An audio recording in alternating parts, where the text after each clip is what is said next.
Masaya ako dahil pumunta kami sa birthday ng pinsan ko sa Isula. At nung naligo kami sa dagat kasama ng mga kaibigan ko. Masaya ako dahil palagi akong may honor. Masaya ako dahil pinapatawa ko ng mga kabasi ko. Masaya ako dahil marami akong kaibigan. Masaya ako dahil nag-eleksyon sa mail. At masaya ako dahil nakapag-isa na kami. Malungkot ako dahil namatay ang dalawang lolo ko at dalawang lola ko.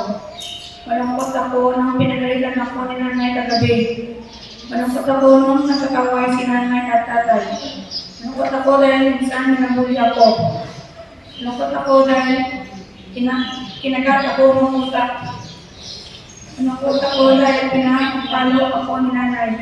Malungkot ako dahil hindi nabili ni nanay ng gusto ko dahil wala siyang pera.